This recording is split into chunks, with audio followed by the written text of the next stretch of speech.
Hi, everybody. Welcome back to Photofest. This is our final session for today, but we have the rest of the week into June 20th for more sessions. So thank you so much for joining us today. Today's session is going to be with Matthew Sutherland, who's a Panasonic ambassador. He's going to talk about creating documentary interviews with professional results. We also have Mark Toll with us, who's one of our Panasonic reps and who you've probably seen in the store many times. Say hi, Mark.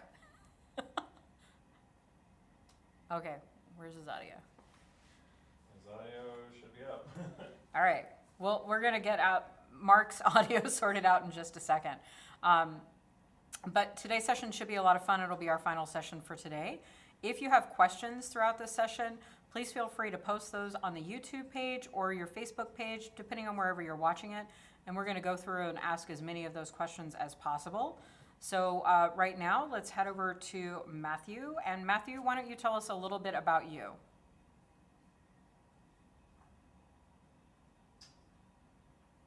Okay. Hang on one second. Hang on one second, Matthew. We're testing. We gotta fix the audio again. Hang on. I don't know what's going on here. Hey everybody, we're just having a little bit of an audio issue, so give us just a moment to get that sorted. We appreciate in advance your patience. How about now? Matthew? Nope. Nope. Can you hear me? Can you hear me? Yes, there we go, yay. Yeah, you can hear me. Yes. This is what happens with live sometimes, people. We are technical problem, but we got it sorted. So Matthew, can you tell us a little bit about you, and then we can just go right into your presentation? Absolutely. So just wave at me if you can't hear me, but I think everything's pretty good right now. My name is Matthew Sutherland. I'm from Matrimony Films is my company. I'm a Panasonic Lumix ambassador. And we're going to be talking about professional documentary interviews today. So we have, ultimately, we're going to try to show you exactly how to set this up lighting-wise, audio-wise, which we've had some fun with this today. And then also just about questions and camera selection. So we're going to get started. Basically, here's our presentation. One of my favorite quotes is, if you change the way you look at things, things you will look at will change. And I couldn't think of a better quote to start off in the fantastic times we're dealing with today, with everything going on in the world.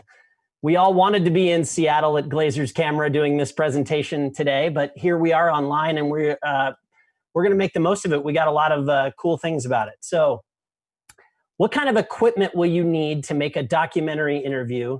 First thing you got to start with is your camera. So a 4K camera or something that shoots in high resolution is the way to get the most professional results possible. Today I'm going to be using, this is a Panasonic S1H. It is a high-end Panasonic cinema camera. I also love my GH5. So I've got a couple different angles I'll show you. So this is my setup. We're going to get to all this. This is a GH5, and then this is also a Panasonic GH5. All of them have great cinematic results that you can, as long as you get great lighting, great lighting, great lighting. So I'm going to say that ultimately over and over and over again, great lighting is going to produce great results. But we start with the camera, and then we move on. We want a good lens. We want a nice, fast lens. Usually a prime lens would be the best for an interview, something that can get you 1.2, 1.7, something at low f-stop, so you can get really nice depth of field behind you. And but today, actually, the S1H has this fantastic lens that's it's a 24-70. So the S1H is a full frame camera. It's a full frame mirrorless camera from Panasonic, and I've got a 24-70 on there that's a 2.8. It gives me nice depth of field. And then, you could use a fast zoom lens or a nice prime lens. Then we'll talk about stabilizers later, whether you're using tripods, sliders. Audio gear is a must. We're going to get deep into audio in just a little bit. We'll talk about booms and lav mics. Always want to back yourself up. When I'm recording an interview, I always use a lav mic And then I also use a boom mic so that I can make sure that, you know, all of us screw up. It happens. There's technical difficulties all the time. You back yourself up, you're going to be much better results at the end of the day. All right. And whoop. Oh, we're going to start over there. So anyway, a fast prime lens, stabilizer. And then we also want great lighting. We're going to talk about 3-point lighting. Soft lighting for your key light is going to be super important. So we'll get all into that stuff in just a minute. So let's talk about the first thing, composition of our shot. Composition of your shot is going to be where we're going to start. You always want to keep in mind what purpose of this film is going to be. Are you doing something that's more corporate and more, you know, happy and bright? Or are we doing some sort of PSA where we're talking about something heavy, serious? Or are you doing something, you know, like a documentary film that's going to have, you know, some heavy interviews? The heavier the subject matter, usually the more cinematic, the more shadows you want to use, the more upbeat and kind of a corporate, maybe it's a pharmaceutical or something like that, where you want sunshine, then you're going to want to evenly light your subject. All right. So what is the purpose? What is the tone, the mood, and then what does the client want to do with this? So we're going to actually get back to this over and over again as we come back to this. So the first stop, let's choose our location for our interview. So I'm in my home office. What I wanted to do here is I wanted to get something that had depth. So, you know, we'll show you, this is basically my desk against a corner. Behind me, I have a little bit of depth. The depth is going to help. It's going to allow me to separate the lights and create more intentional lighting.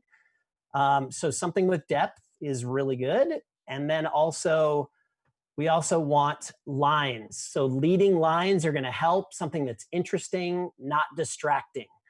So as you can see here behind me over here, we have some leading lines. Basically, I'm putting myself at the end of both these leading lines. And that's going to create, you know, ways to light things interestingly. And then also just kind of like focusing everything towards the subject. All right. So we're still composing our shot, and we want to think when we're composing our shot, where is our key light going to be?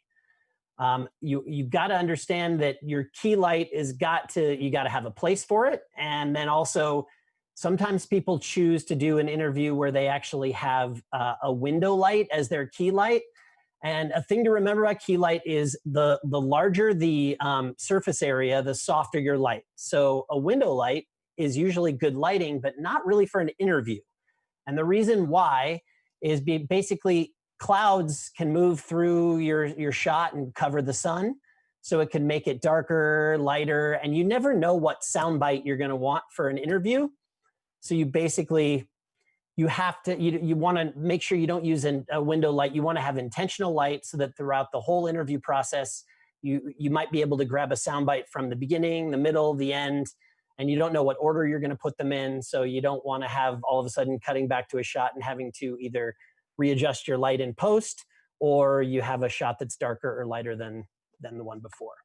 So make sure you have room for your key light and don't use that window light. So next step, once we've composed our shot, let's talk about our camera settings and most importantly, our lens selection.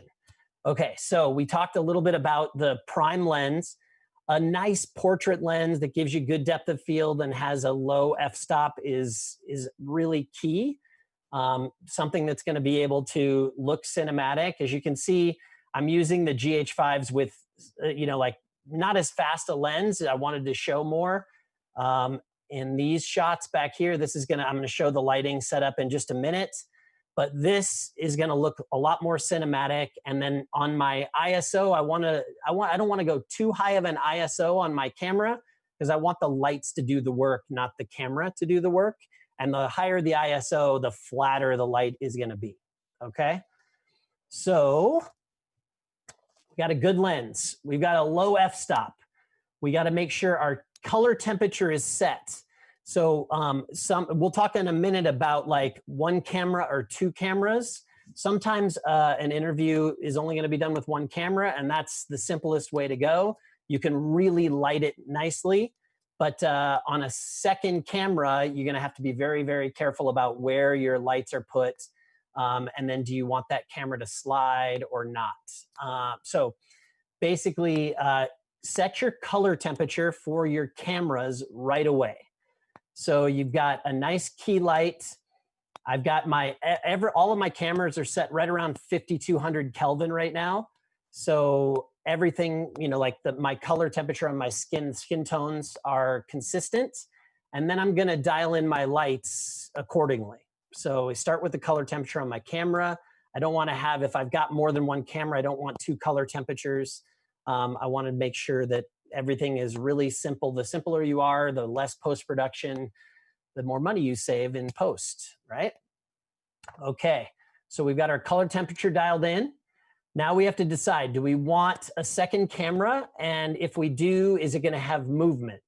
So if you are gonna have a slider on your second camera, which on the back here, I actually have a motorized slider. I'm not gonna do it today just to keep things simple, but basically I could set my motorized slider at a really slow pace and it can give me nice cinematic movement on a second angle. Again, it's all coming back to the mood of your piece and then also what your client's intention are.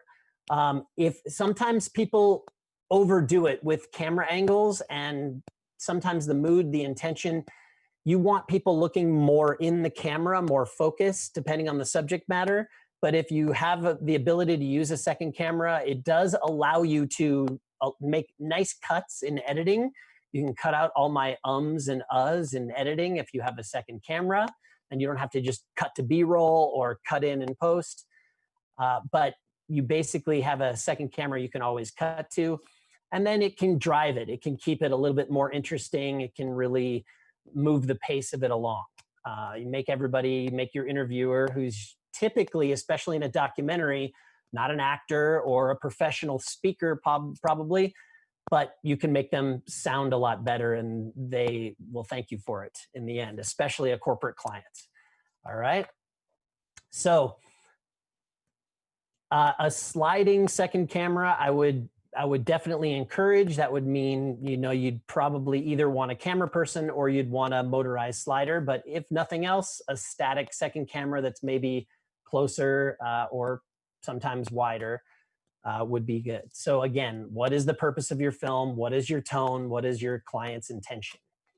All right, moving on to lighting. So this is probably where we'll spend the bulk of our time here based on what I understand people want to hear as well. So again, we've got the purpose of our film in mind. I'm just gonna basically take this from the standpoint of, this is my favorite kind of lighting for an interview. It's cinematic, but it's not too heavy.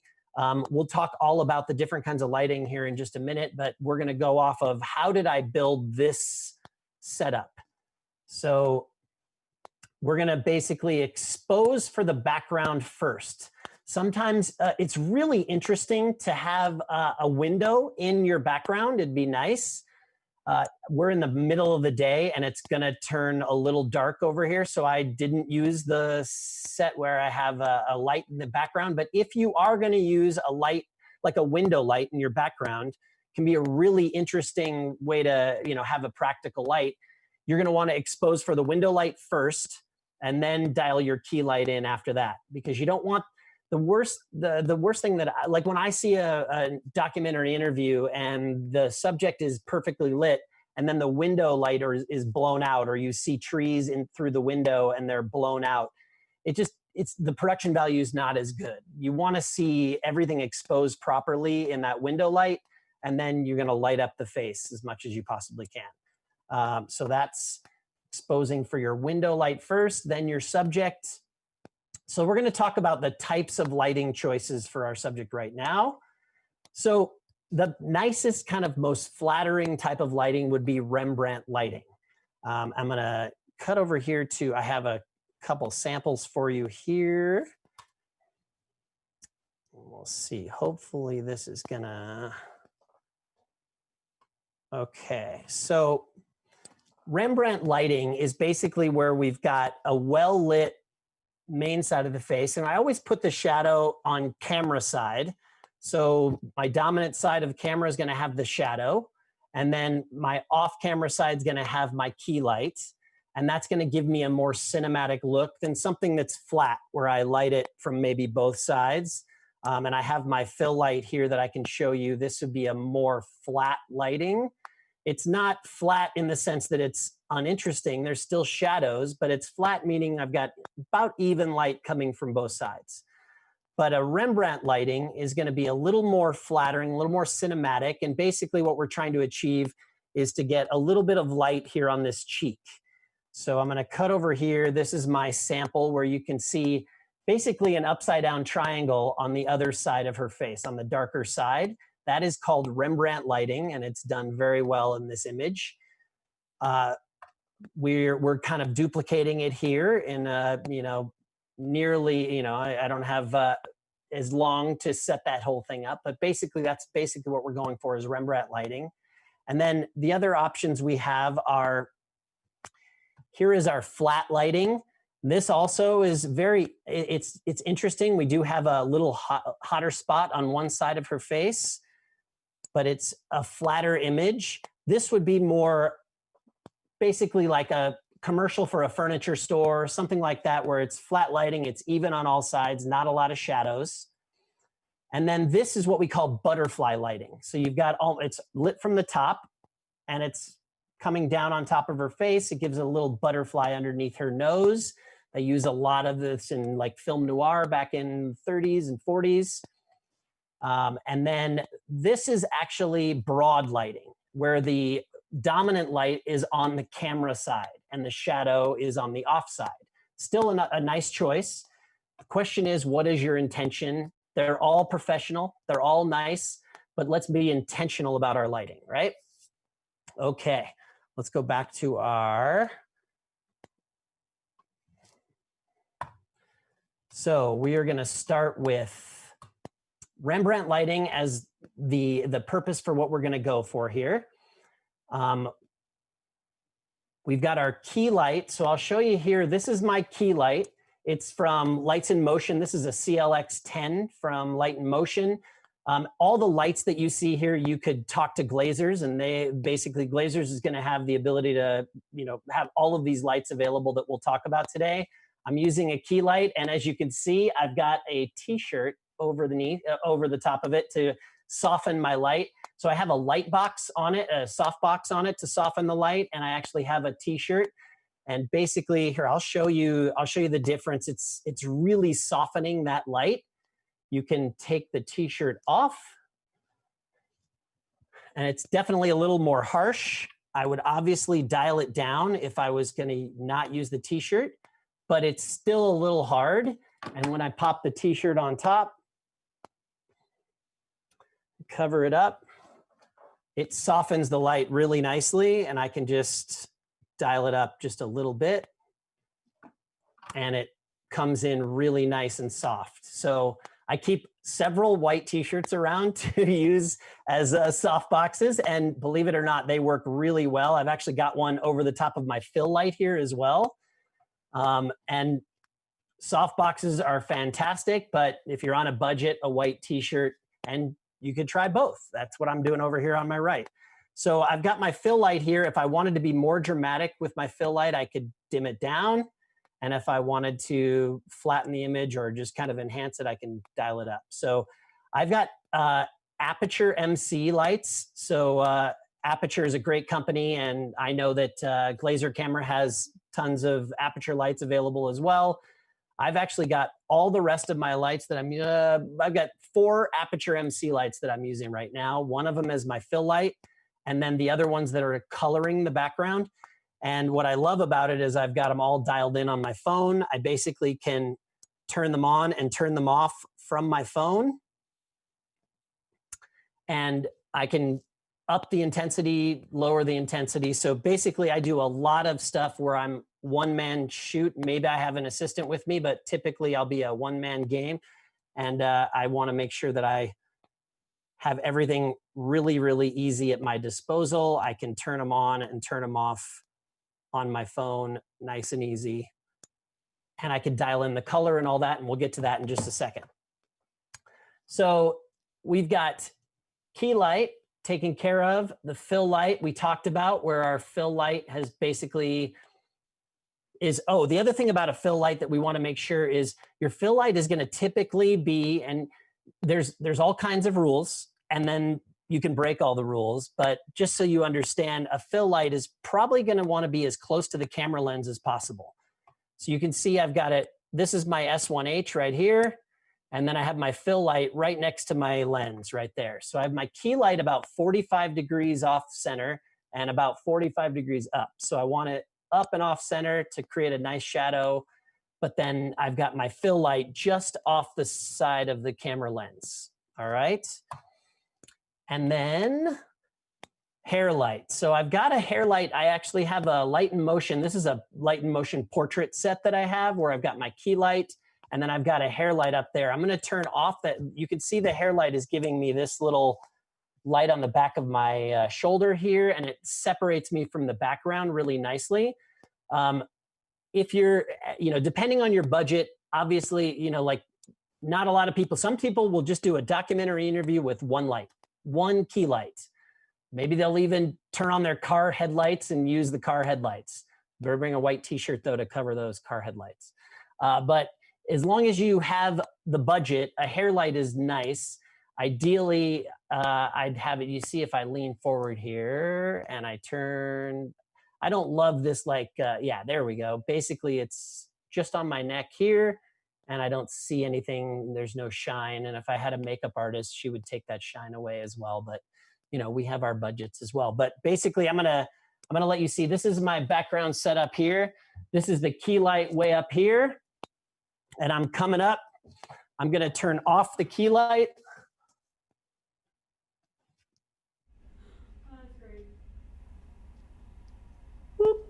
Yeah, kudos to your whole setup here. You're really putting the A10 Mini Pro through its paces. All right, so now I've taken away the key light, and you can see the difference. It's really darkened my shadow, and basically, I'm not nearly as popped out from the background as I was. And Kate, you are gonna let me know if there are questions, right? Yes, and I have questions. Are you ready for some now? Do you want to do a few now, questions? Let's go ahead and talk about a question right now. Okay, great. So this is awesome. I must say, it's so great to have you changing the light just on you and talking about how that works. It's really awesome. I'm literally cracking up going, oh my God, he's going into the back and he's turning key light, that's off. So it's really fun. And also I love the t-shirt tip. That's really cool. I know people have used shower curtains that way before too. So that's another option. But when you're on a budget, having those opportunities is also super helpful. Let's see, let me just look at these questions. So you talked about this a little bit, filming with a window light. How do you adjust for the white balance with window? And then adding in other lights. Are some of your lights BiColor, or are you using gels to get that balance between the daylight versus whatever lights you might be using? Yeah, so I've used lights that are single color, and I've used lights that are BiColor. There's no right or wrong. You just work with what you've got. And one of my camera assistants, is 21 years old and basically, doesn't have the budget that a high-end studio has. So all his lights are single color. And he just asked me yesterday exactly that. How do I, you use gels. If gels are inexpensive way to color your lights.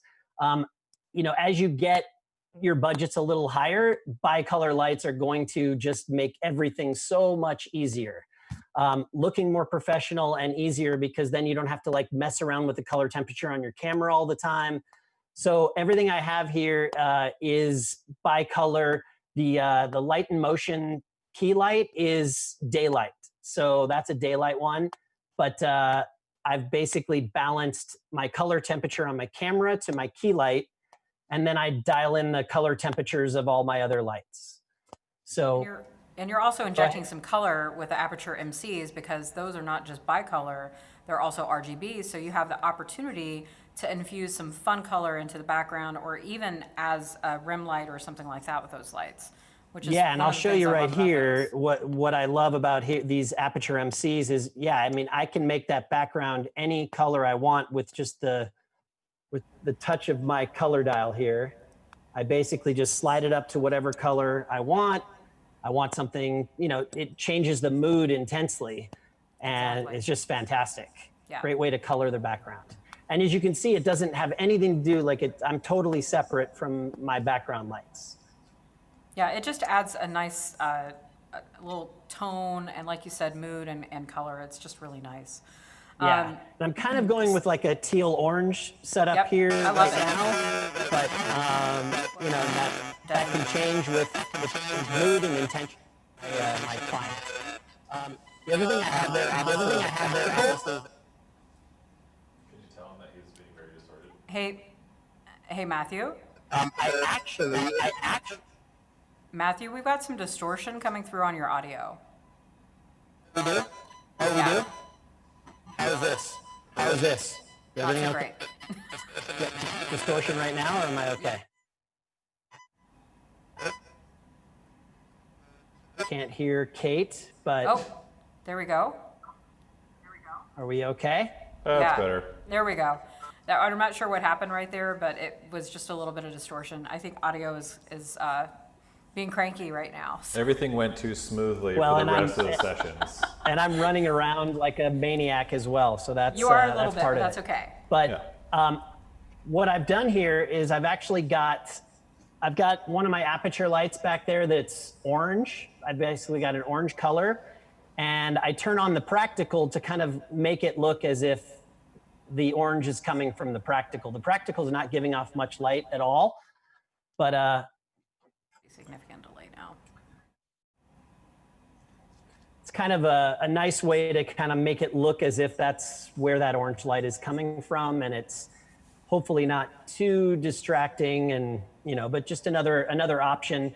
I also sometimes will use fairy lights or Christmas lights in the background, as long as I've got a really shallow depth of field where it can be blurred out and they're not too distracting. Well, it also There was another question that you asked that was good, and I wanted to answer it. It was something, do you remember what you asked? Well, we were talking about the white balance and balancing indoor-outdoor. I do have a couple other questions. It was the outdoors, the background light. Yeah. And if you're using window light in your shot, you really don't want that window light to spill onto your set. So if that's your choice, then obviously it's going to be a daylight color. So you probably want to balance your lights more of a daylight and then adjust your camera color temperature accordingly. It's pretty tough to color your background if you're going to use we'd probably put a window over here or something. And I do that. I have 4 windows in my office here, and I'll do that at times. But yes, you're going to want to, that's going to end up becoming the deciding factor of what your color temperature is. So you go off of that daylight, and then you light your subject and get your color temperature in your camera based off of making sure everything is more of a daylight kind of color temperature. Matthew, could you do me a favor and just start and stop your video, because the audio is a little bit off. The offset is a little crazy. It's weird because the video is coming before the audio, which is a very rare occurrence. Oh, it is. So what do you want me to do? If you could just start and stop your video real quick. In the Zoom app. In the Zoom app. When you say my camera? Maybe if you switch cameras, it might. Like if I... No, we're getting the video like before. on my A10. What's that? We're getting the video before the audio. Do you have some sort of delay turned on the switcher app, or? I don't believe so, but Okay. I could take off my wireless and I could go from my camera. You want me to detach my wireless and see if that helps? Oh, are you going directly into the switcher? I'm going into a Sennheiser wireless to the switcher. Yes. Try through the HDMI. So if you could switch it to whatever is going into the HDMI. Okay, so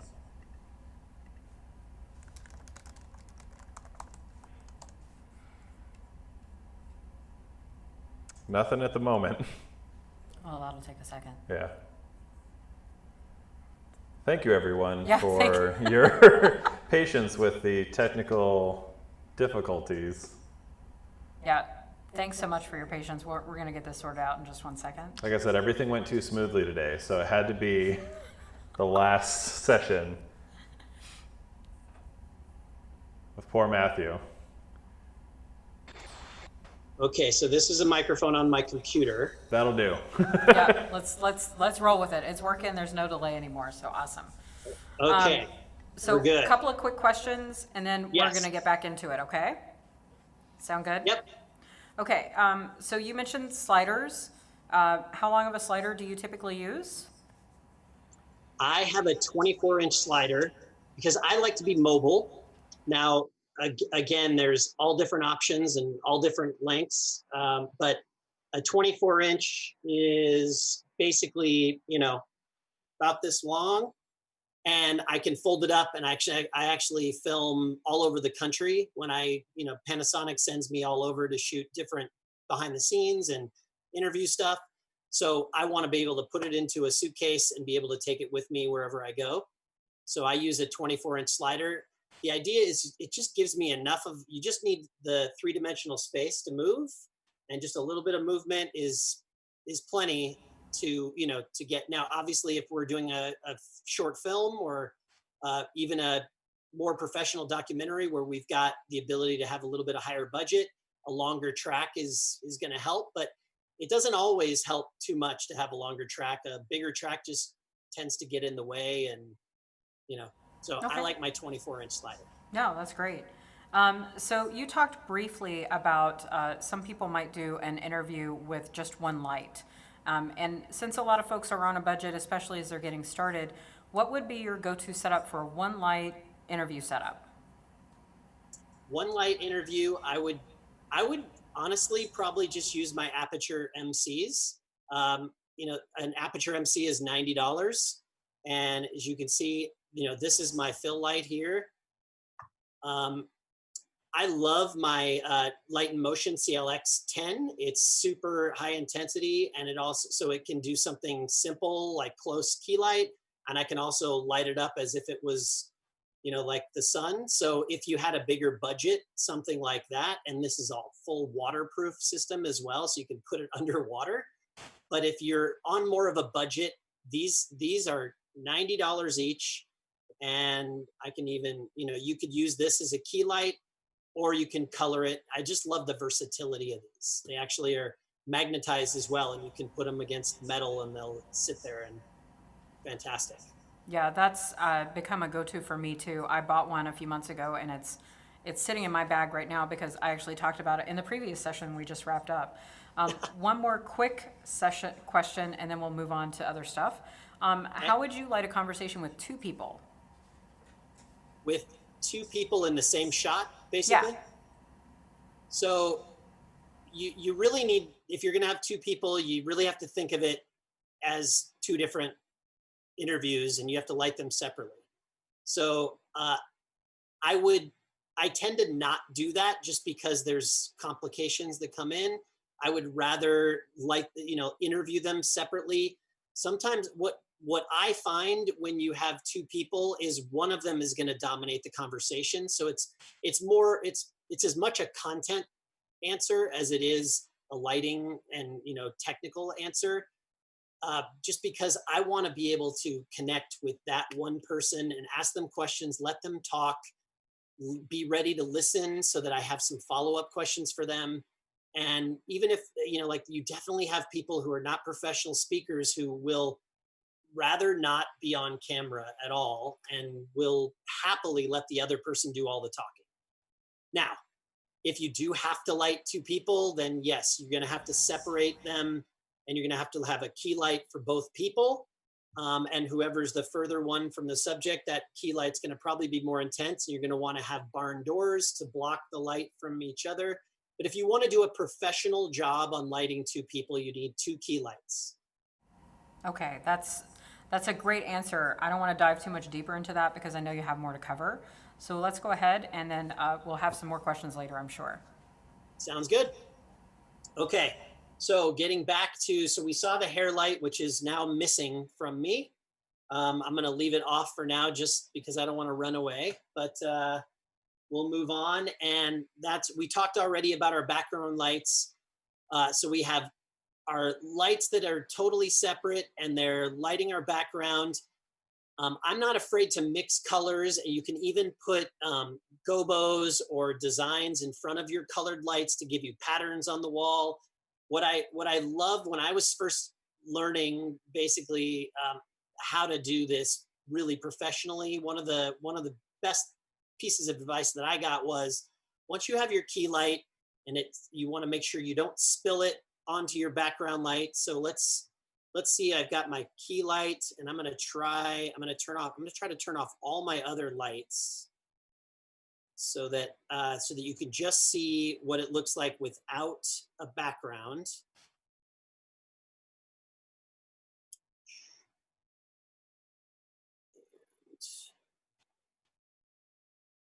Basically, without, I mean, more or less without the practical, we'll get onto, but they basically said, now you've got your key light on your subject and you want to paint the background. You actually want to use it as if it's a canvas and you're painting it. So paint it with light, paint it with lines, paint it with practical, or paint it with color.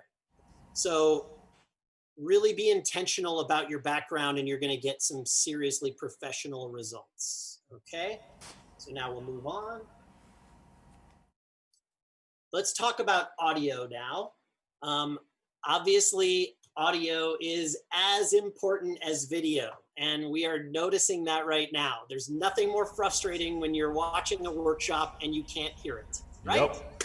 I always laugh. My daughter and my son watch TikTok and watch YouTube, and the video quality is horrendous, but you can hear it and it's funny and they love it. So we always, as consumers, we can get away without being able to see, as long as we can hear. But if you can't hear, our interest is zero. Like, our attention span goes down the tubes really quickly without good audio. So like we kind of started to talk about at the beginning, you want a good lav mic. So I've got a Sennheiser lav mic. When I do interviews, I will typically use recorders. I have a Tascam DR10L that I love, and it records at 2 different decibel levels at the same time. And I usually will tape it. I'll talk about the placement here as well real quick. You want your lav mic to be basically right in between the pecs. Like, sitting right here would be the exact right amount, like right placement for a lav mic. When you're setting all your microphones, you want to think about it in terms of, you want the microphone the same distance as if you were talking to a person sitting down and having, a conversation together. You don't want the microphone right up against their mouth. You don't want the lav like right up in their chin.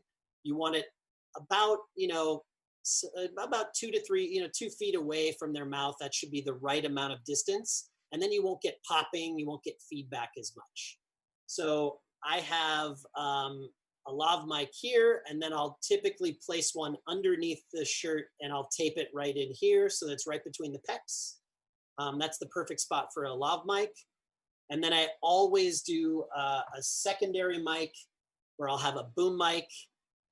In this case, in our workshop, we have a mic from the computer that's doing a wonderful job, I'm sure. I'm sure there's no problems with the quality of audio from the computer mic. But typically, if you want to do a professional job, you'd have a boom mic. And I've got a boom mic up here. This is obviously not functioning in this, but it's recording so that it's going actually right into the camera. So it's something I can monitor with my headphones, and I know the level is good.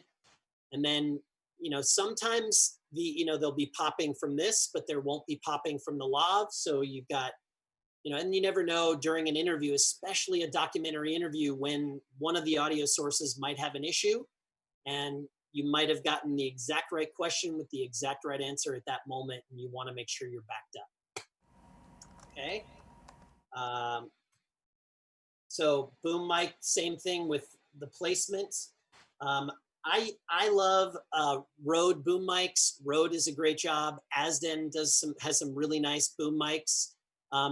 Talk to the people at Glazers. They are going to be able to steer you to some fantastic boom mic options and lav mic options. I love my Tascam lav mic for something that's a recorder. Sennheiser usually does a great job with wireless. I don't love wireless mics for documentary interviews just because there could be feedback, as we had today, or there could be, you know, like you're talking about, you know, battery power or frequency issues that you might run into. All right. You always want to make sure your level is at either like a -6 to a -12, right in that range as far as your audio level. That's what you're going for. And that's what I love about those Tascams is they record at 1 at -6 and 1 at -12. You can make adjustments and change those, but you're recording at 2 different levels on 2 different tracks all at the same time. So, and my daughter sings and she'll, you know, start to wail at some point and I'll have to drop down to the other track if I'm recording her. So having 2 different levels is awesome. And then again, back yourself up. Thank goodness I have a microphone on my computer or else this workshop would have been over a lot sooner. Any questions on audio, Kate, at all? No, not right now. We can keep going, and if we have some of those, we can just talk about them at the end, maybe. Yeah. Yep, sounds good. So, questions for interviews. So I talked about this a little bit, but you always want to script your questions, and you really want to make sure that you leave them open-ended and let the people talk. So you're going to get your best quality stuff for an interview when they're answering a question, maybe telling a story that you didn't even expect was going to happen. So you don't want to like layer question on top of question on top of question where you're talking a lot. I try to make questions so that my subject can really elaborate on them, and I'll even ask them to elaborate, and then basically just let them go. And don't be afraid to just sit and stare at your subjects and just let them talk. And even when they're finished, I usually sometimes will just stare at them and they'll go, oh, I guess I'm supposed to say something else. And then they might keep going. I actually did a wedding video that we did, like it was basically an office version of the wedding. And we filmed it like an episode of The Office. And the father of the bride said, I don't interview well, I'm terrible. So we did all these confessionals with interviews just like this, or we made it look just like The Office. But he said he was going to be the worst. He wasn't interesting. And I asked him a couple questions. He didn't have good answers. And then I just stared at him. And then he just started to talk and he told stories. And he's the star of that video now because we just let him go. All right, so leave them open-ended. Let your subjects talk. You want to anticipate the answers. So this is something that a lot of new people who are doing interviews don't do, but you want to try to figure out what are they going to, like what questions am I going to ask and what maybe are they going to say? If you can anticipate your answers, then you can anticipate a few follow-up questions or figure out if you're asking good questions or not. So anticipate their answers and then also always be listening for follow-up questions. So some like inexperienced interviewers or people doing documentaries don't listen. You don't want to just ask a list of questions and be like, all right, well, that's what we got. So we're out of here. You want to listen as you're answering questions, make notes, maybe even as you're listening to the answers to the questions you're getting so that you can think of some really good follow-up questions because those are going to be the meat and potatoes of your piece. The question, because hopefully you're going to learn something during this interview process. And one of the greatest little pieces that I've seen lately is a piece called Argon by my friend Griffin Hammond, who's also a Panasonic ambassador. And if you watch, it's on YouTube. It's called Argon. It's 3 minutes long, and it was a piece he made to demonstrate the S1H.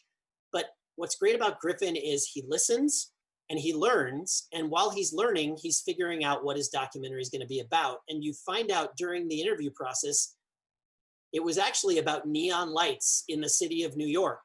And as he's listening and he's asking questions, he learns that neon is only red. If you're looking at some sort of neon light that you think is a neon light in Las Vegas or wherever, and it has color to it that's not red, it is an argon light. It is not a neon light. And that's what he learned during the piece. So all of a sudden his documentary he titled it Argon. And that's something he learned during the making of it. So, all right, be listening. And there you go. That's basically what I've got for you. If you really want to do something, you're going to find a way. If you don't, you're going to find an excuse. And I love that quote. I always try to let it challenge me because things are hard, and learning something new is hard. Buying a new piece of equipment is hard. I just got my A10 Mini Pro from Glazer's camera 3 days ago, and I said, I'm going to use it for this workshop. I don't necessarily know how to use it, but I'm going to give it a go. And so far, so good. It wasn't flawless, but that's how we get better. You're definitely putting it through its paces. Good job. Well, it is funny. We had that test, a week ago, and you were like, oh, I have one on order. And I was like, well, we have them in stock. And you were like, okay, done. We have one with your name on it. Send it. I said, send it. And you did. It arrived 2 days later, and Sweet. we're using it. It's so great when that works out. So I do have a couple of questions. Awesome. Going back to the audio, Jim is asking for lavaliers dealing with noise and clothing. So I know like scarves are kind of like not ideal when you're using a lavalier because people tend to be moving around. Like I wore a scarf today, but I took it off for the session, even though I have a mic above me, a little boom mic going on. But I know things like that can get in the way, but what are your recommendations for that, especially if they're an animated talker, like that kind of thing? So. Yeah, if you have the opportunity to do a test, that's always the best. So even if it's a shirt like this, I'd put it under there, I'd record for a little while, I'd talk to them, I'd just, kind of get to know the person just a minute and go, oh, let me just check that. And then I would pull it and I'd listen to it, especially if it's a recorder, so I can make sure I'm getting good sound. Because yes, it's going to rub against clothes. Obviously, the less, like scratchy clothes you can have, the better. I like to put it even like, on the inside of the clothes right against the skin so that you don't have too much clothing brush going on. But, that's why a boom mic that's about 2 feet away is typically going to be your best option for an interview. Yes. Well, also like for someone like me, I have really long hair. So that's another thing that can rub up against a mic. So the funny thing is when we're setting all this up, I was going to use a lavalier. And we had a couple of other things that we were working with, and we were like, why don't we just use a boom? Like, I'm not going anywhere, so why not do that? Yeah, shout out to Glazer's Jordan for that, because I was like, how do I make this mic less hot? And he's like, why aren't you using a boom mic? Like, you don't have to charge it. You don't have to worry about wireless anything. Exactly. So it's like we have this like giant dead like wombat like blimp out just outside of frame right in front of her. Yeah, it's like right here. I can touch it. There you go. It's perfect. And the other thing I do with the boom mic sometimes, like you don't have maybe like a big C stand or something where you can crane it in, but if you have a light stand or even like I'll just put it on a boom pole like right in between their legs, pointing up at them. So it could sit right here outside of frame as well, or I could, That's a good tip. I like that. Yeah. So, and then the third trick I'll tell you is, you could, as long as your background, like if this was going to be my lighting and this wasn't going to move at all, I could actually set a boom mic right here and put it there. And then after my interview, just tell them just don't move, and I could pull it out and then record a few frames of video, and then I could mask the boom mic. So Griffin Hammond, the guy that I told you about, a lot of his stuff, he'll have a boom mic right in the shot. Fix it in and then post. He'll just mask it out as long as his background's not going to be. that's a lot more work, especially for someone like me who's not great at video editing. I'll have it out of shot. That'll be easier for me. Another tip, because then it's not going to get in the way of the lights and all that. Exactly. A tip I can recommend in terms of, this is Devin, by the way. A tip I can recommend in terms of a good, with the lav placement that Matthew suggested, the medical tape sandwich, where you have it taped in like a sandwich type of format where it's on both sides. So it's against the clothing and on the skin, and it's safe on skin because it's medical tape. And that's how you can make it so it doesn't rustle, doesn't move around, but you make sure that the tip of it isn't covered too much by the tape too much. So tape sandwich, I recommend that. That's a really good way to go. Yep, and now you've got your clothing and your tape nothing's gonna move up and down, right? It's gonna be frozen. Yep. So it's an audio question, but it's really unrelated to the particular topic that we're talking about, but I'm gonna ask it because I'm curious what your answer might be. Do you have a recommendation for like doing videos of events? Like the person specifically is asking about doing video of a marching band. So how would you tackle something like that? Have you ever had to do that? What would you be your go-to option? Okay, I mean, so my company does about 100 weddings a year. So we do a lot of event video, and we're recording audio for event video all the time. I actually have a video online of the USC marching band coming out of a plane. So a plane landed, wow. Then the USC marching band came out and played for the bride and groom at the reception. So you have actually done this. What's that? I said, so you have actually done this. I have done this exact thing, yes. It must be nice to have an infinite budget for your wedding, right?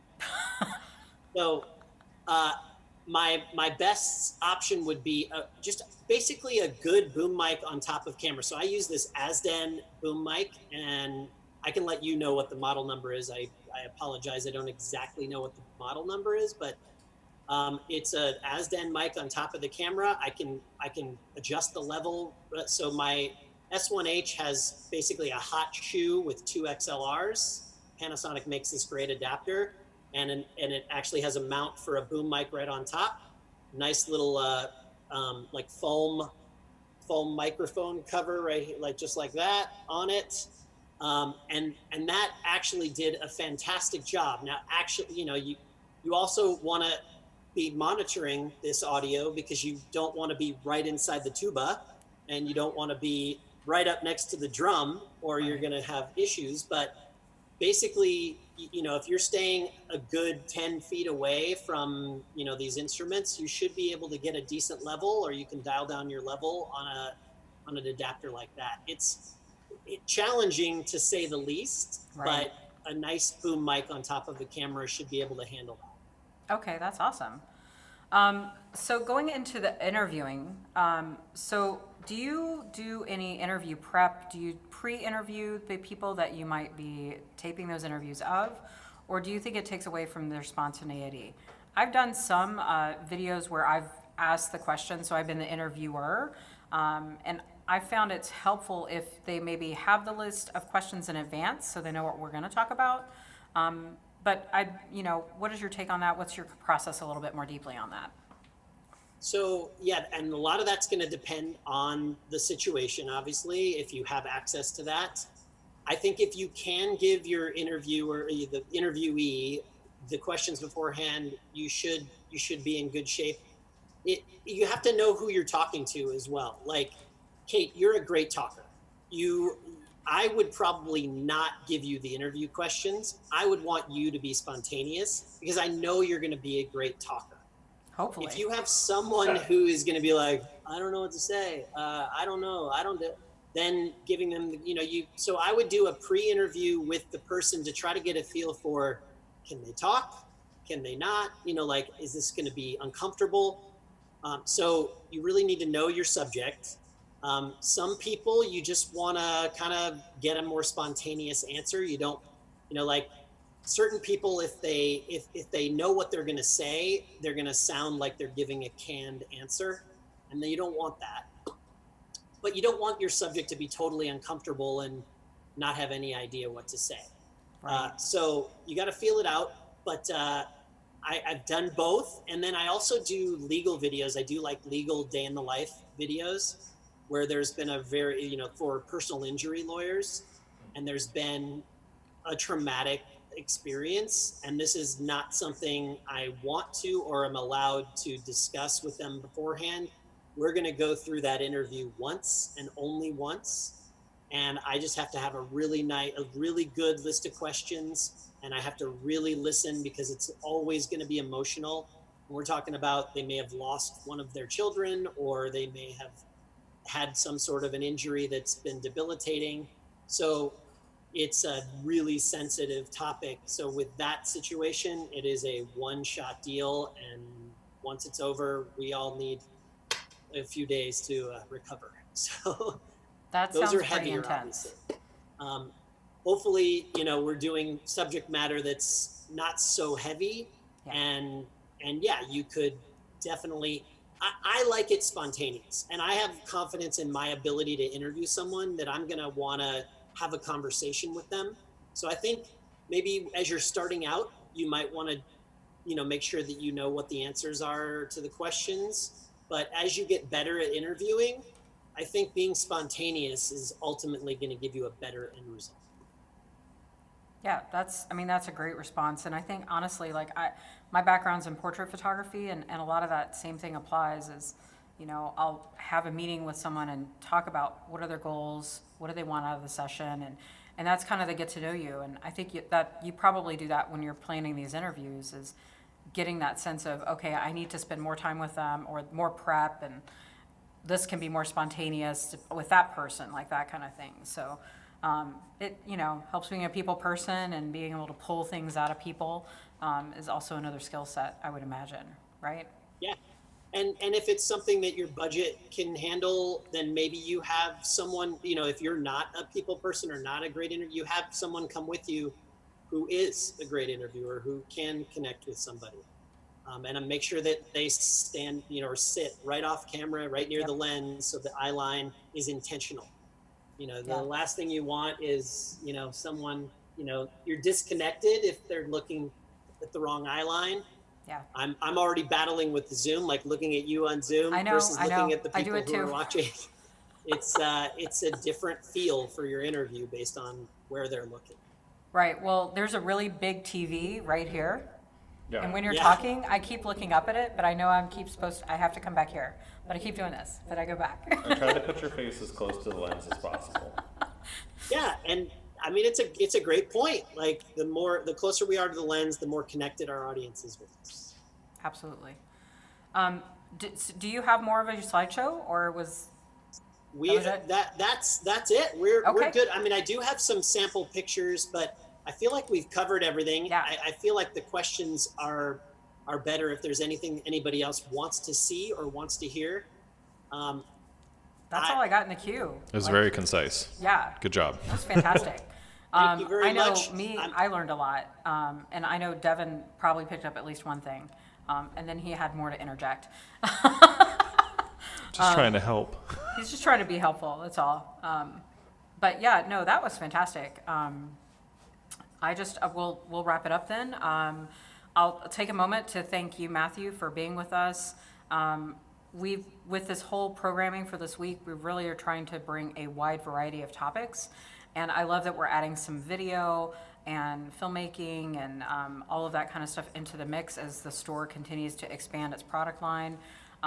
We're truly grateful to have you here with Panasonic, and also just talking about all these great tools that are available, from a $90 light to much more expensive lights, and just how awesome like all of that can be put together, and really relatively easily. And I always forget about that app for the Aperture lights, and I need to start using that more.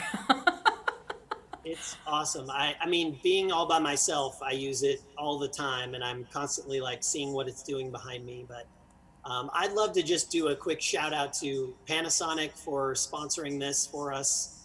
Glazer's camera, obviously, you guys are awesome, and everything that you can see here, you can get at Glazer's camera, including Panasonic cameras, lenses, the lights as well. And then a big shout out to Light and Motion for giving me, this CLX10 to use as our key light and our hair light. And then all the Aperture MCs that you see as well. So we have some great sponsors and a fantastic host. You guys have been great. This is a great thing you're doing for everybody. I'm glad we could do it. Well, thank you so much. Hopefully we'll be able to do something with you in the future. I do want to mention before we sign off is that if you registered for this session in particular, you will receive a follow-up email with a special offer for Panasonic gear. That promo is going to be available only for a short amount of time, and it can only go out to the people who registered. So please check your email after the session for that information, and take advantage of that deal before it expires. So Matthew and everybody at Panasonic, Mark and Rick, I know you're on the line, but you've been totally quiet and hanging out. Thank you again so much. We're super grateful for your time, your energy, and knowledge. That was so awesome. We'll be wrapping up for the day today, but back tomorrow afternoon with 2 more live sessions. And as we move into the week, we'll have 2 to 3 sessions, Monday through Friday. Next Saturday, we have 4 sessions. So there's tons more content to come for Photofest, the virtual edition. So stay tuned, look for our updates on Instagram stories and newsletters for the schedule each day and all those special offers that are available this week only. So thanks so much, everybody. Enjoy the rest of your Sunday and have a great night. Thank you.